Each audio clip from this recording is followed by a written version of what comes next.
Welcome to Midlife Mix. Am I your first Canadian podcast? Oh my God. And they say you always remember your first. Both things can be true. He's cheating on you. He's busting up your barbershop. Welcome, John Nachlinger, to Midlife Mix. Nice to be here. So, John, you're the founder of a divorce firm called NetSquire, but you also have a podcast called Get Divorced Without Getting Screwed.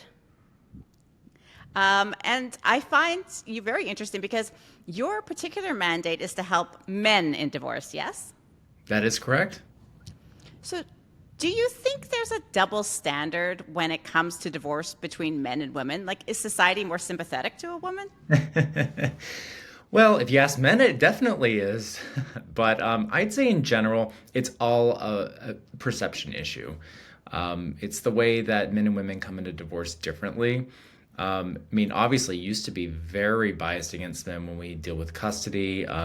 Mothers tended to have the upper hand always when you came to deciding where kids are going to live with, particularly younger kids. That has eroded significantly. Those biases are not existing the way that they were before. I mean, certainly judges have a lot of ability to do whatever they think is whatever they think should happen in any given case. So some people still have those old mindsets. But in general, the law certainly is gender blind. And so it really comes back to perception. So, I always say, do you feel like you're going to get, if you feel like you're going to get screwed in a divorce, you probably will, because you've already developed that mindset that perhaps as a man, I'm going to get screwed. So one of the most important things with men is just for them to understand that no, whether you're going to get screwed or not is something that is subjective to you. It's not like all men get screwed. It is something that there's just a perception out there that a lot of men do get screwed because men typically pay alimony. Children typically are with mothers a little bit more than men, but it's not because they're women. It might be because men have different careers than women have. So I guess to answer your question, yes, there is a perception out there, but it's not really grounded in anything real other than just what we've always thought over the years about men and women going through divorce. I think it's definitely part of the narrative that's out there. Like when you talk to a divorce guy, depending on how it went, right? Like it all depends on how the divorce went. If it was fair and everybody was sort of, amicable, then you don't really hear it as much. But then you also do hear the narrative like, oh, I got screwed in this divorce. I have to pay her all this money. But maybe the money that they have to pay is actually, fair and based on salary and whatnot. But maybe the narrative is that it's unfair because simply that they have to pay it. Well, that's exactly what it is. I mean, whenever someone has to pay alimony or spousal support, separate maintenance, whatever it's called, wherever you're listening to this, there's a perception that that's unfair. Why do I have to give someone part of my money after I'm divorced? Not recognizing that you built a marriage together, that you built this standard of living together, and that there are reasons why we don't just cut people off after, being married for so many years and being supported and being reliant upon someone else's income. We don't want them to just all of a sudden be homeless. We want there to be a transitional period between the end of the marriage and them being able to get back on their feet and move on. And by the way, there's a lot of women who pay alimony now too. It is becoming more and more common for women to pay alimony to their husbands, which you can probably guess drives our female clients insane. But it's sort of like the reverse bias, right? Because, men are like, why do I have to pay alimony? Well, women feel it even worse. Because there's a perception that men can go out and make, money easily. So why do I have to pay him any money? So it's interesting that it's happening both ways now. But alimony is really not the bigger issue. The bigger issue is retirement accounts. We see this a lot with people in law enforcement, military, people who have built these pensions that they feel they've earned through the particular thing that they've done. Being out in the line of fire, really working hard to get these pensions, and then they realize, oh, I have to split this pension with my spouse.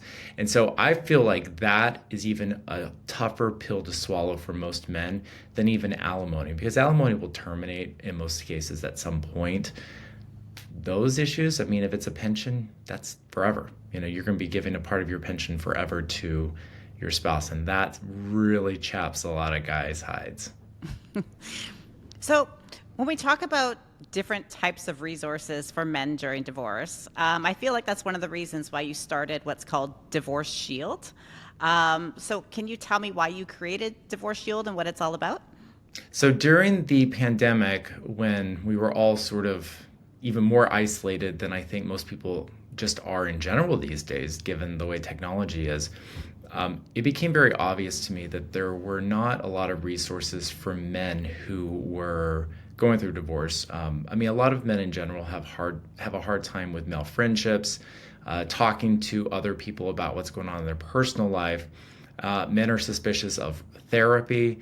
They really don't like to, look outward for help. We all hear the joke that men won't ask for directions. I mean, it's true because it applies to everything. So in seeing this, I recognized that there needs to be a safe space for men to come.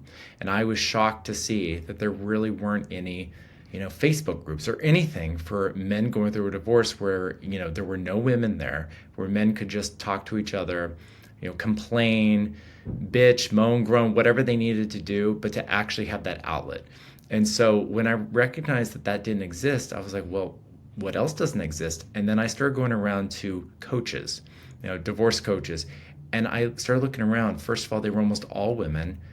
And the resources, the way the things are worded on their websites, the blogs that were written, were all female focused. It was like there was an absence of people talking to men about divorce and about everything from how to prepare for divorce to what do you do whenever your spouse tells you, I want a divorce?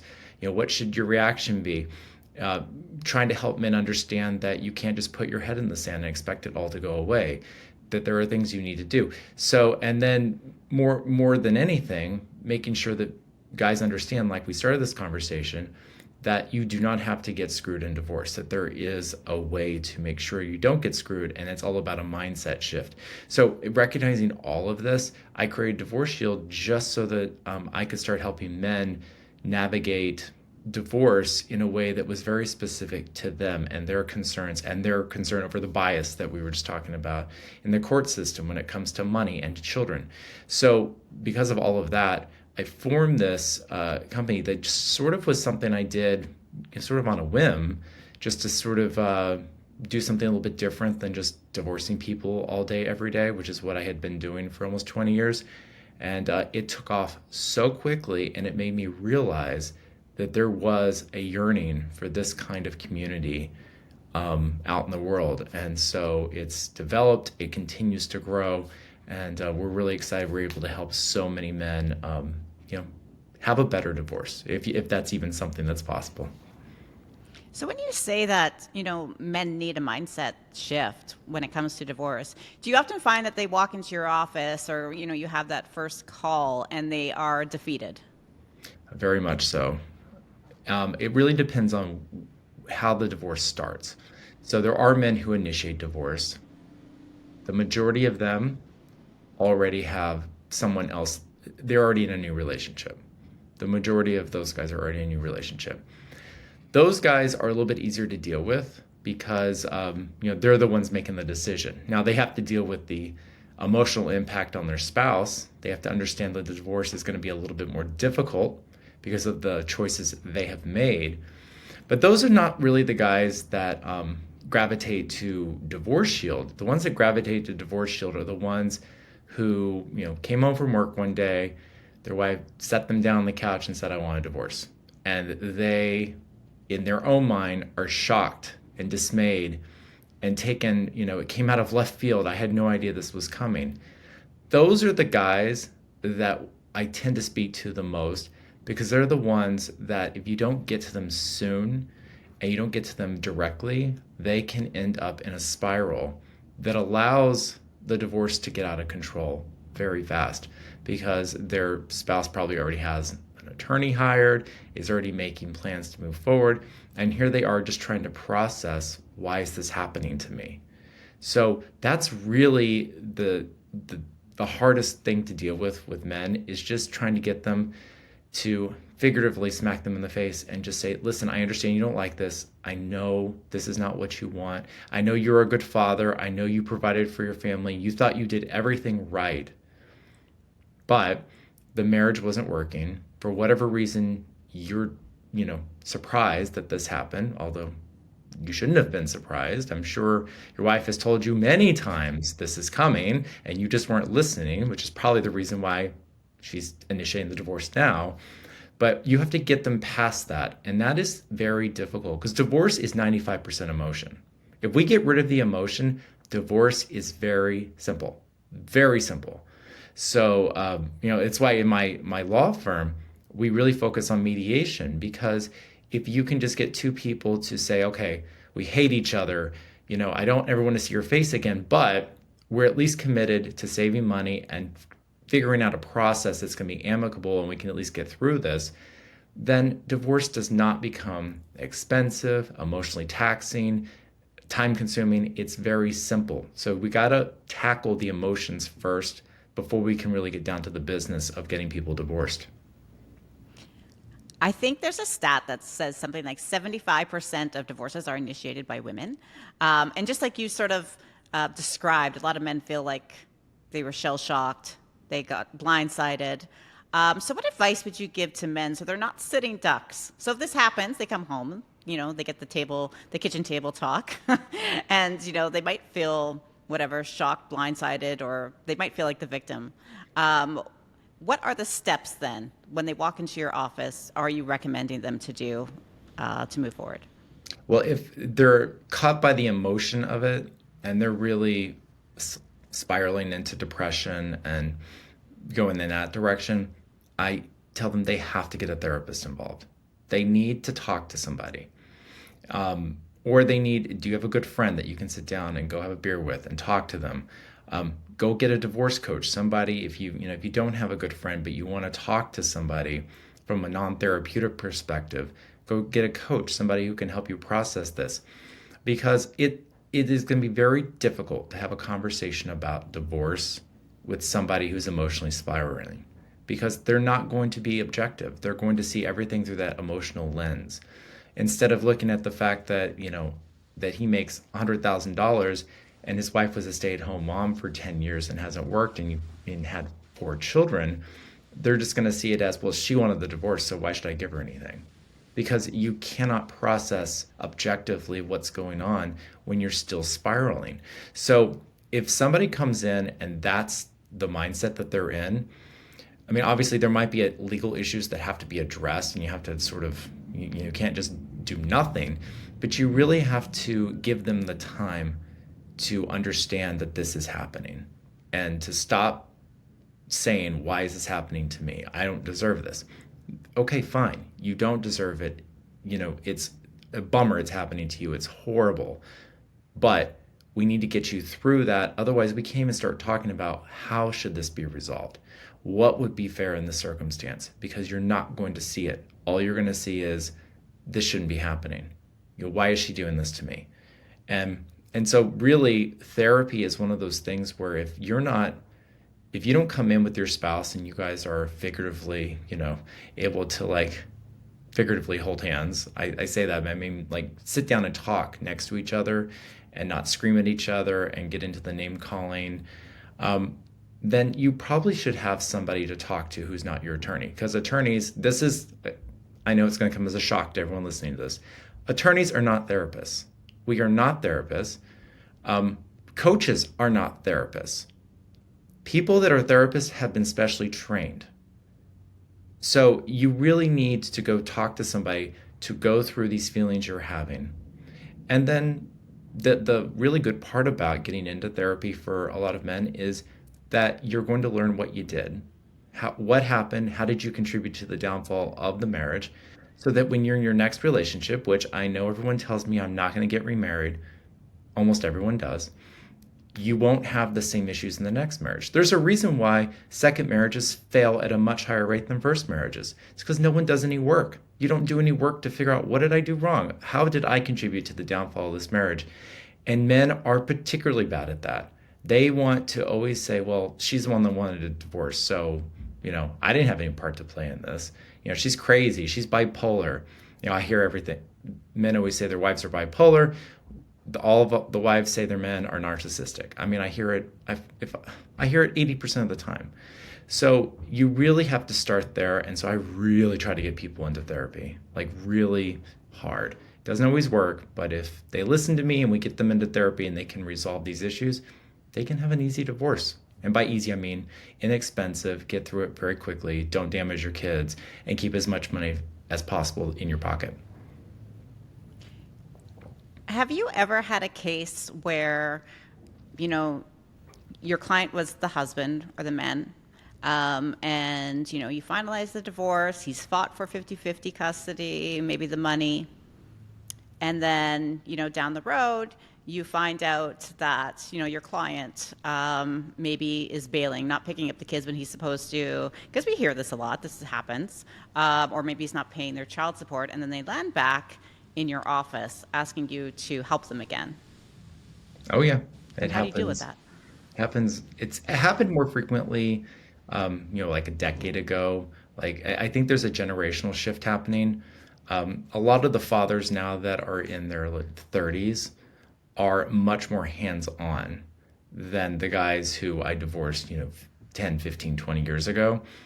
Back then, that was very common. Guys would fight for custody that then they just would not exercise. And then, here we are back. And why did they fight for that custody? Well, not to generalize, but a lot of guys fought for it because they didn't want to pay the child support that was accompanied by their ex-wives having, greater time with the kids. So in those situations, when they come back into the office, they have to understand you can't just go back and say, oh, well, I didn't, now I want to exercise the time, because kids are people. Like they understand, like what their schedule is. You can't just go in and out of your kids' lives. You can't like say, okay, I'm going to do this week, and then I'm not going to do in 2 weeks. I'm not going to do that week. I'm just going to do one day. Like it can't be like that. And so they have to understand, and I make sure they understand this before they agree to it, that you have to exercise this. This isn't like I can exercise it if I want to. This is, you have to exercise it. And if you don't, then your ex-spouse will come back into their attorney's office, and we're going to be looking at you paying more child support and maybe modifying the schedule permanently. So it just comes back to, and this is all about setting expectations from day one, which attorneys in general are very bad at doing.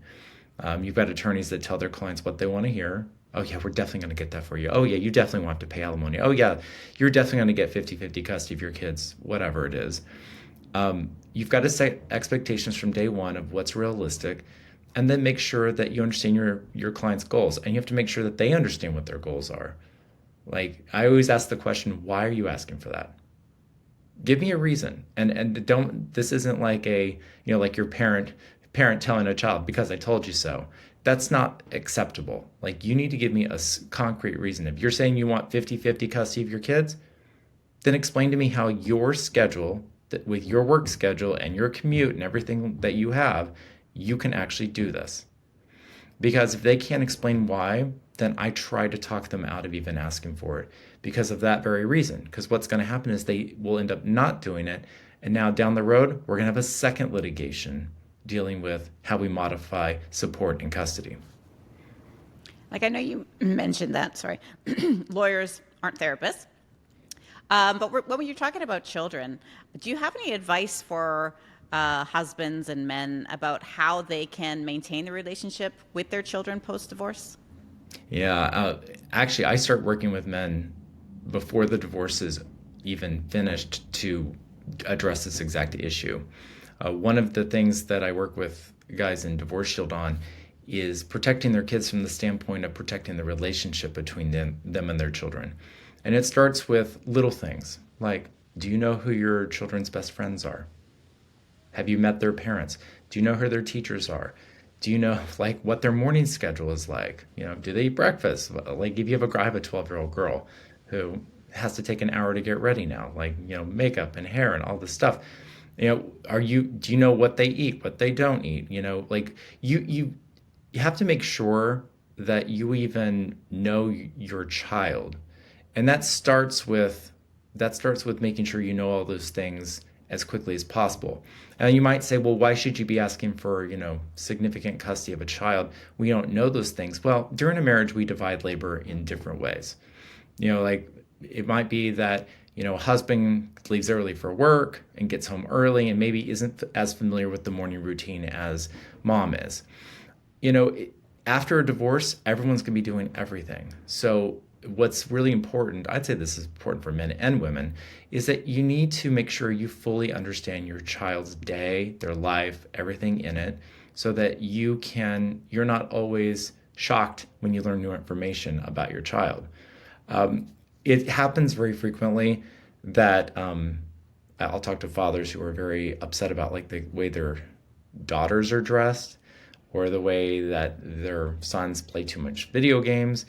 And I always remind them, like, well, what was going on during the marriage? And half the time I hear, well, I don't know. I guess they were doing that. I don't really know.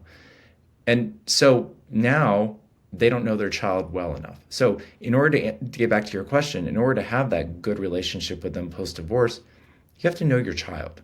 You just have to know your child. Custody is not about just possession. It's not like, oh, I have my kid.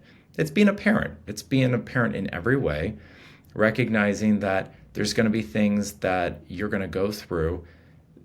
Particularly, if you're a father, if you have a girl that's, going through the teenage years, there's certain things that, as a single father, you're going to need to make sure you're educated about so that you understand.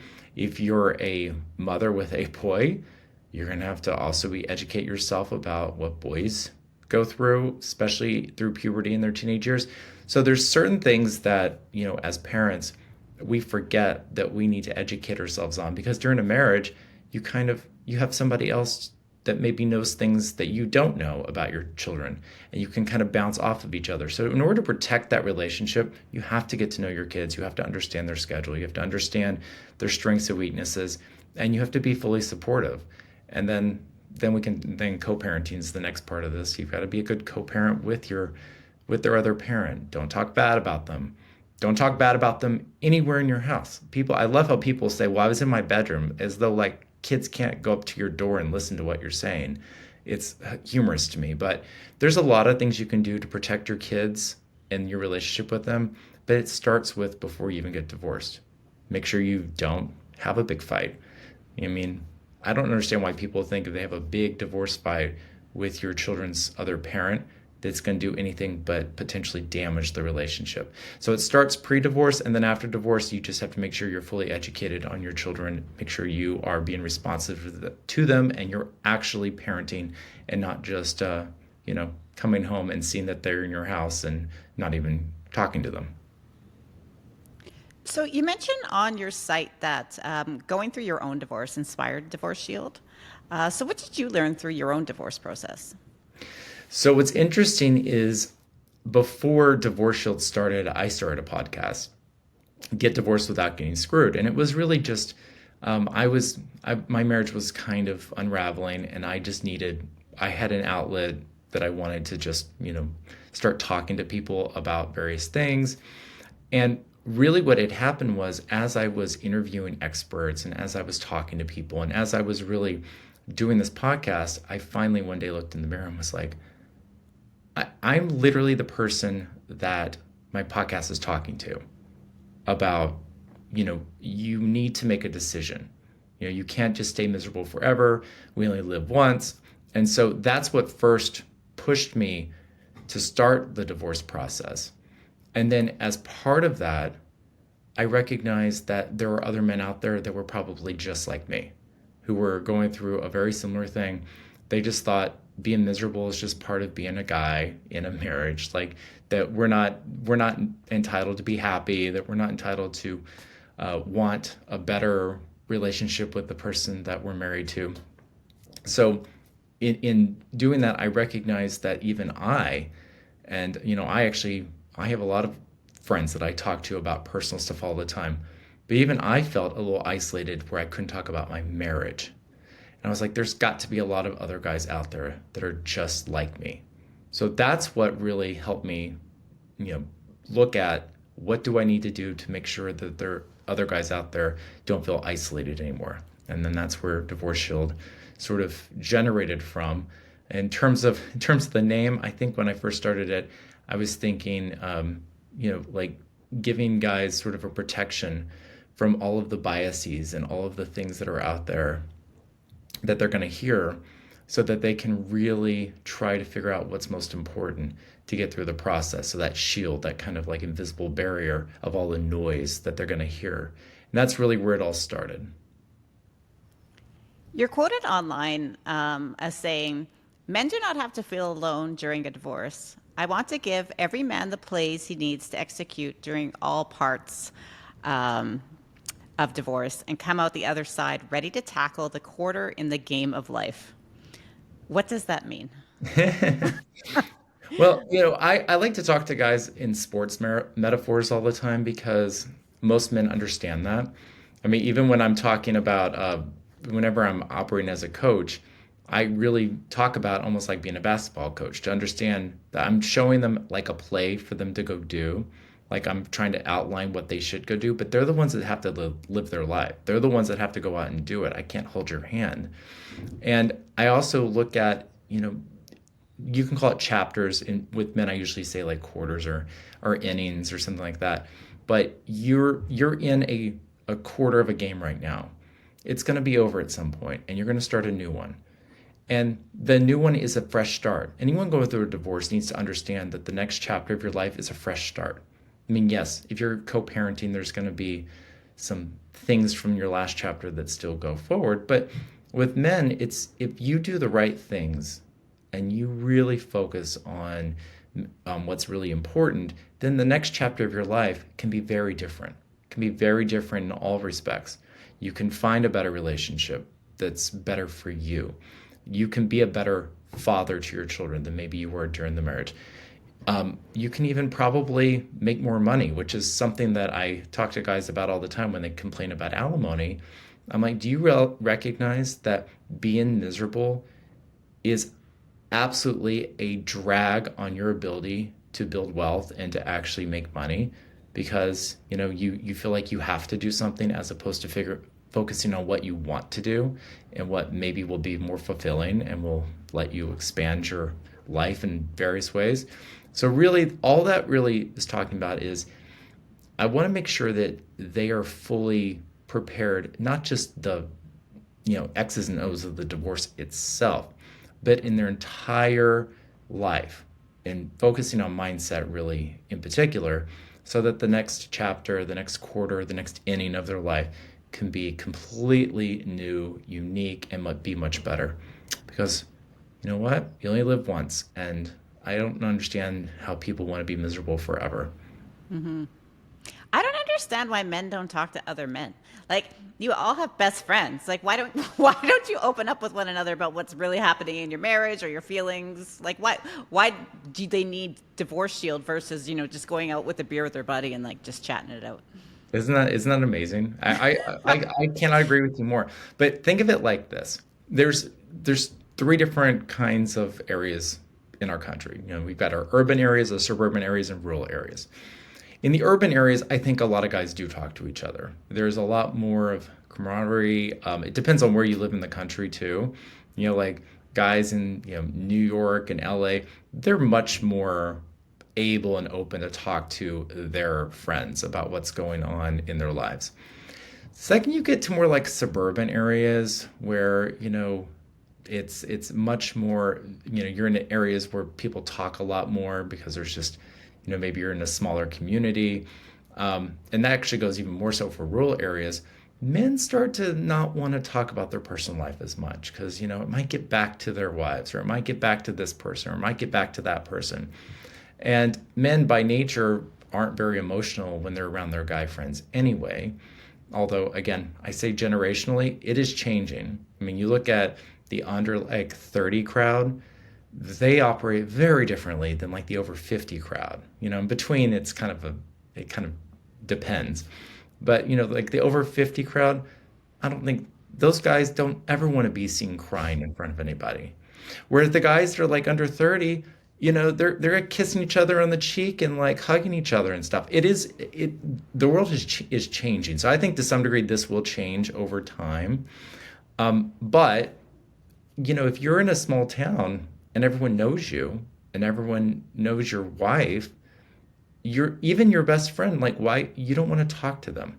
You're just going to feel uncomfortable having those kinds of conversations because you may feel like, okay, this is my one friend. I don't want to blow that friendship because his wife's best friends with my wife.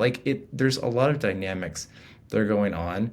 So I think that to answer your question, I think it really is one of those things where generationally men are different, but also where you live really plays a big part. And that's why Divorce Shield, I'd say probably 80% of the guys in Divorce Shield either live in a rural area, they live or they live in a community that's sort of close-knit, like a religiously close-knit community, or somewhere where they don't feel like they can really talk to anybody about what's going on for fear that it's going to get back to their spouse. So what gaps do you see in support or information for men going through divorces that you want to address? Well, I want them to understand that they don't have to feel like they're getting screwed. I mean, that is like first and foremost. And I think that what they really need to understand is that they need to be part of a community. I mean, you don't have to be part of my community. You just need to find a community to be part of. It doesn't have to be in like an online forum. Go find, a new group to join. Go join people that you have not normally associated with so that you have an outlet to talk about what's going on in your life away from your normal everyday life so that you can start to feel comfortable talking to somebody. And obviously, if it's other people going through a divorce, that's really a good thing too. But you really need to understand, all men need to understand, women need to understand this too, that your attorney is there for a purpose. The purpose is to give you advice on how to legally end your marriage. They're not there to be your friend. They're not there to be your therapist. They're not there for you to email every single day and complain about this text message that you got and was nasty. You need to recognize roles. And whenever you're going through a divorce, sometimes you need a team of people. But you need to recognize who you personally need on your team to get you through this process. And it very well could be that all you need is an attorney because you've got everything else figured out. But if you need somebody to help you deal with emotions, if you need somebody to help you figure out what your next chapter of your life is going to look like, if you need a group of people that you've never met before that are outside of your community so that you can maybe interact with them, do activities with them and talk to them, you need to figure out who you need on your team from day one. And I think that is more important than anything because what do most people do? They go run to an attorney. And most attorneys are just people that like to what we call litigate. So most attorneys, they have this cookie cutter thing that they do when people come in for a divorce. They just immediately file something and sort of let the chips fall where they may, which is really a bad approach for most people. So before you even do any of that, you have to figure out who needs to be on your team, who you really need to have access to, and then figure out what kind of legal process is going to be best for you and your family. And so there's sort of step-by-step process you need to go through. Most people don't.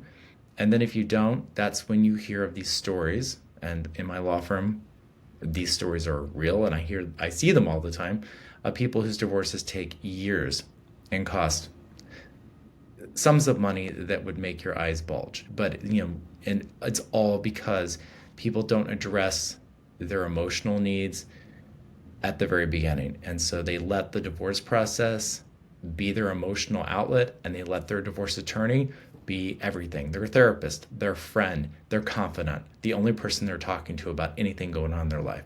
And that is something, if you're about to go through a divorce, man or woman, you need to be clear at the very beginning. What do you actually need in order to feel supported during this process so that you can have a better divorce? In your experience, how does divorce impact men's mental health and identity? Well, if they are not the ones initiating, which, as you point out before, most of the time women are initiating, they may not be the ones filing in court, because sometimes men want to go file after, they've been told that they're getting divorced for, manly reasons. But beyond that, they really just need to, men and women, everyone needs to understand that divorce is something that doesn't happen to you. And everyone sort of looks at divorce happening to me. This is happening to me. It's almost like you have no control over anything going on in your life. I didn't choose this, so this is happening to me. When you get married, we all know about 50% of marriages end in divorce. It's just, that's the fact. Now, what's interesting is that figure, the number of people getting divorced is coming down because fewer people are getting married. That's a whole different conversation for a different day. But fewer people are getting married, and people are getting married later in life. Those two things are helping to contribute to fewer divorces. But if you're a betting person, if you get married, unfortunately, there's probably close to a 50-50 chance that your marriage won't survive. And it's not because you shouldn't get married. It's not because there's not love going on. It's just because life changes and people change. We all, as we grow up, people change. I know in my personal life, one of the things that really contributed to my divorce was I started doing a lot of personal development work, getting mindset coaches and really working on myself, trying to get through all the barriers that were preventing me from doing the things I wanted to do. My spouse did none of that, was suspicious of all of that, thought that it was all a waste of money, wasn't willing to do anything to improve. And that's not tenable. Like at some point, you're not going to get to a place where the marriage works anymore. So I think just understanding that divorce is, for lack of a better way of saying it, it's a part of life, that just it happens, and not looking at it as a failure, not looking at it as somebody else's fault. That is the most important thing for everyone going through a divorce to recognize. Is just, you don't have to like it. You don't have to, you don't have to be smiling about it. It doesn't have to be a happy time, but you need to stop being a victim. People just are too big at being a victim. And if you stop being a victim and you start focusing on what's most important, coming up with goals, and then most importantly, trying to figure out what that next chapter, that next quarter of your life is going to look like, you'll get through a divorce. You'll get through it very well. And most importantly, if you have kids, you're doing it for your children. If you don't want to do something for yourself, do it for your kids. And that's how I always phrase it to all my clients. I don't care if you like this, but can you at least put in the work so that your kids have a better experience? If 50% of first marriages fail, and we know that statistically, second marriages have an even higher divorce rate, why do we keep doing it, do you think? Why do we keep getting married? I think marriage feels just socially the thing that you need to do. I will say too, from a legal perspective, marriage has a lot of benefits. When you're with somebody and you're married, you don't have to have a lot of extra paperwork. Now, for example, if you're just living with your boyfriend or girlfriend and they get into the hospital and you're not married and you haven't done a lot of different documents, you might have no ability to even visit your boyfriend or girlfriend, let alone make decisions for them, even if you've been together for 20 years, because the law really is geared towards rewarding marriage. And it always has been, it always will probably do that. Everything from the tax code to just the legalities of, what happens when you die. It's all revolves around marriage. So there's so many legal benefits to marriage, some of which can be achieved through powers of attorney and a bunch of other things. But there's a lot of really legal reasons why marriage is important, even more so if you have children, that if you combine that with just historical and religious overtones of marriage, people just have a tendency to want marriage. And plus, you're legally connected to somebody. It's almost like it ties you even more to somebody. And so I think because of that, we all just keep wanting to get married again. But I will tell you, I said this earlier, everyone tells me I'm never getting married again. Everybody. Like when I start talking to them about, okay, well, if we need to look at this part of your agreement because if you get married again, oh, just no, no, no, no, I'm never getting married again.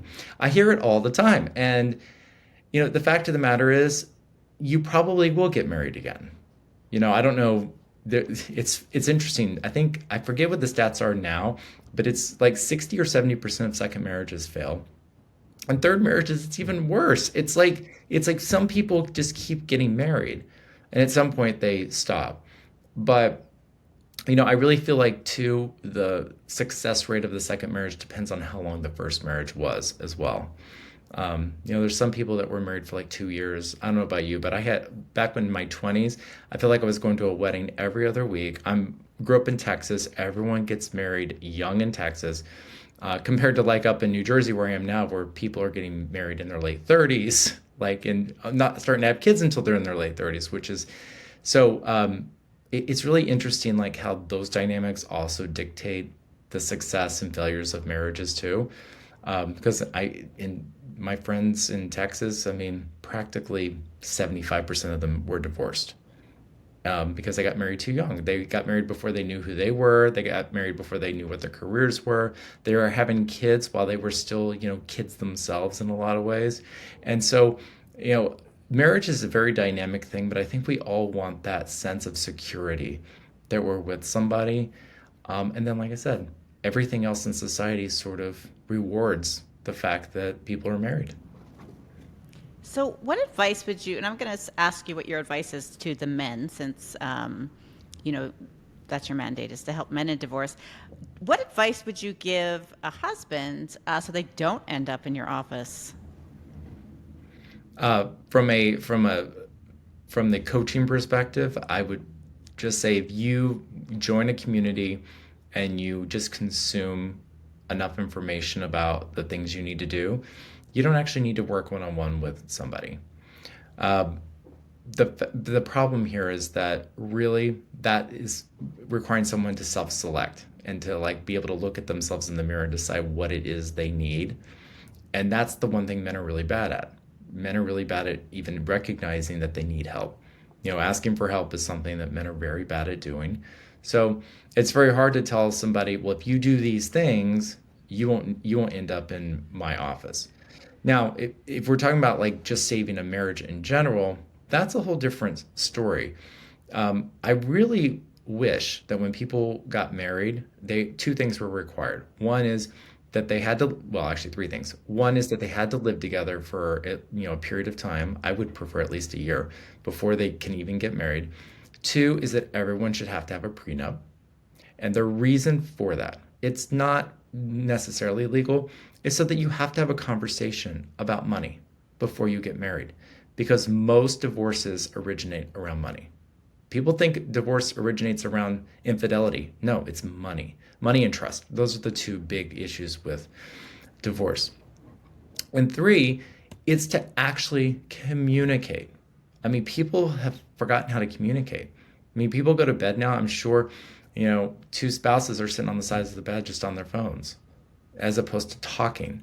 Like, what happened in your day? If something annoys you about your spouse, you should feel comfortable like talking to them. And these are all things before you get married you should address, but while you're married, you've got to remember communication is important. And guys are so bad about communicating. They need to learn to listen. They need to learn to be non-judgmental. They need to learn to not get mad easily, because I feel like everyone just gets so irritated all the time about everything now. And you need to establish something that's going to allow you and your spouse that connection time. If you have kids, we all know how difficult it is when you have kids to have connection time. It's the one date a week, or, having an hour before bed every night with no devices and talking. These things sound so basic, but over the years, I've just seen like, if there's certain things that you just do, you probably won't get divorced. You just probably won't, because you are working on your marriage throughout. When do people work on their marriage? You know this. When their marriage is basically already over. That's when they start working on it. That's when they go to marriage counseling. You go to marriage counseling when, oh my gosh, this is our last ditch effort to save our marriage. Well, it might be too late then. At some point, it's too late. So before people get married, I really wish they came and watched a divorce, or they had to have some kind of pre-marriage counseling like they do in some religions. Like there needs to be a little bit more of a conscious effort before you say I do, to make sure that that is really the good situation for you, because I think we're all guided by love. And love's not a bad thing, but marriage is also a legal issue. It's legal. So you can love somebody and never get married to them, but once you say I do, you're binded to them legally, and there are consequences if that relationship doesn't work. So, I know I went all over the place in answering your question, but the fact of the matter is, there's no excuse for being surprised by divorce. It's all around us. It happens all the time. And the reasons for divorce are pretty much stereotypical. Like I've personally, as an attorney, I've handled almost 2,000 divorces myself. And the reasons for divorce are very similar. It doesn't matter culture. It doesn't matter age. It doesn't matter anything. They're all very similar, and they're all predictable. In fact, I bet if I went back and I looked at everyone that I've divorced, if I went back and looked at them 5 years ago and just watched a day in their life, you could have easily predicted they were going to get divorced. I mean, it's not rocket science. And so because of that, before you get married, you got to work on the relationship. And then during the marriage, you got to work on it every single day, because things are going to happen that are going to test you every single day. This past year, or last year, when we had the last presidential election, I actually had a raft of divorces tied to husbands and wives having such different opinions about politics, which I know sounds so simple, but it goes back to what you expect out of life and having those conversations before you get married to make sure that you at least want similar things out of life. You can disagree with your spouse on politics or, anything. You can support different sports teams. And like up here, I know I've got people that are like Giants and Eagles fans or Mets and Yankees fans. Okay, fine. Those are things you can work through. But again, talk about it before you get married. Don't let things like that get in the way. Because I think in our law firm, we probably divorced at least 15 people that were directly related to our last presidential election. And it's insane, but it happened. And, if you just talk before you get married, you'll hopefully alleviate some of those issues. And to end this podcast, if you could give your clients, or what do you give your clients, if you had to give them one piece of advice or one tip on how to survive the divorce process as a guy, what would you tell them? Don't do it alone. Don't do it alone. Again, it doesn't matter whether it's a group, an online group, it's a good friend that you finally can confide in. If it's a divorce coach that you hire and you pay, it's a therapist that you go get somebody who's not your attorney to talk to while you're going through this process. And actually talk to them. Schedule a call every week and talk to them. Do something with them every week and talk to them. And just unload your emotions. Unload what you're feeling so that you can get it out of your body, out of your system, and you can focus on your divorce. Do not turn to substances. So many guys develop alcohol problems, drug problems during divorce. And if you are legitimately depressed, go see somebody to help you get yourself out of that. But don't do this alone. And when I say don't do it alone, your attorney doesn't count. Your attorney, I'm exempting out your attorney. Someone other than your attorney is what I'm talking about when I say don't do this alone. Good. Well, thank you so much, John, for taking the time to speak with me. This was a very valuable conversation that I think will help a lot of people out there. I appreciate the time. Thank you.